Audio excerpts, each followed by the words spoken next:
கடலூர் மாவட்டத்தின் முக்கிய குடிநீர் ஆதாரமான பரவனாற்றின் மூலம் செம்மங்குப்பம், சோனஞ்சாவடி உள்ளிட்ட 15 கிராமங்களில் 1000 ஏக்கர் பரப்பளவிலான விவசாய நிலங்கள் பாசன வசதி பெற்று வந்தன.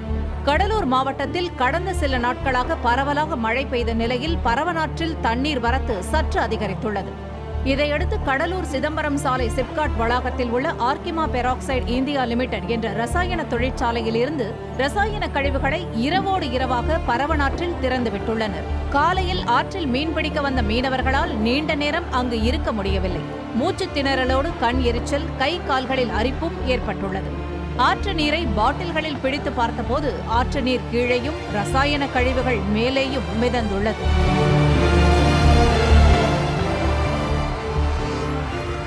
நைட்டு மழை பெஞ்சில் இந்த உப்பநாத்தில் என்ன பண்ணியிருக்காங்கன்னா, ஆர்கிமா பெராக்சைடு தொழிற்சாலையுடைய கழிவுகளை பூரா ஒன்று திறந்து விட்டுருக்கணும், இல்லை கீழே ஊற்றிருப்பான்னு நினைக்கிறோம். அதில் இந்த ஆற்றுல பூரா காலையிலேருந்து 5 மணிலேருந்து பயங்கர நெடி, கையில் தொட்டா வேறு ஆயில் மாதிரி இருக்குது. காலை கீழே வைக்க முடியல. அந்த அளவுக்கு கை வச்சோம்னா கால் வச்சாலும் அந்த குழகுழப்பு நம்ம அரிக்குது.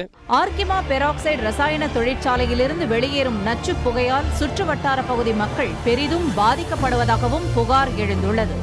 சிப்காட் வளாகத்தில் இயங்கி வரும் தொழிற்சாலைகள் ஆலை கழிவுகளை தொழிற்சாலையின் உள்ளே உள்ள பிரம்மாண்ட தொட்டிகளில் சேமித்து வைக்கின்றனர். மழைக்காலங்களில் ஆற்றில் நீர்வரத்து அதிகரிக்கும் போது நச்சுக்கழிவு நீரை ஆலை நிர்வாகங்கள் ஆற்றில் திறந்து விடுவதாக குற்றச்சாட்டு எழுந்துள்ளது.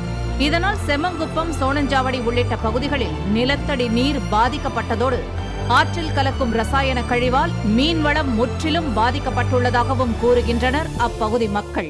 ஏற்கனவே பாத்தீங்கன்னா உப்பநாத்தில் உள்ள மீன்வளம் பூரா சுத்தமா அழிஞ்சு போச்சு. இங்கே உள்ள 7 கிராமத்து மக்கள் இதை நம்பி வாழ்கின்ற இந்த மீனவர்கள் ரொம்பவும் அதாவது கேள்விக்குறியாதான் அவங்க இதுவரையில இருந்துகிட்டு இருக்காங்க. முதல்ல பாத்தீங்கன்னா ஆத்துக்கு வர்றதுக்கே அவங்களுக்கு ஒரு பய உணர்ச்சி, எந்த சமயத்துல என்ன நடக்குன்றது அவங்களுக்கே தெரியாது. உள்ள ஒரு 7 கிராமத்து மக்களையும் அழிக்கிறதுக்கு அவங்க ரொம்ப துடிச்சுக்கிட்டு இருக்காங்க. அவங்க அழிக்கிறதுனால அவங்களுக்கு என்ன லாபமோ என்னமோ எங்களுக்கு தெரியாது.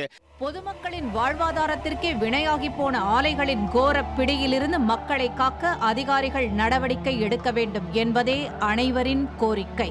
பாலிமர் செய்திகளுக்காக கடலூர் செய்தியாளர் பாரியுடன் ராஜ்குமார்.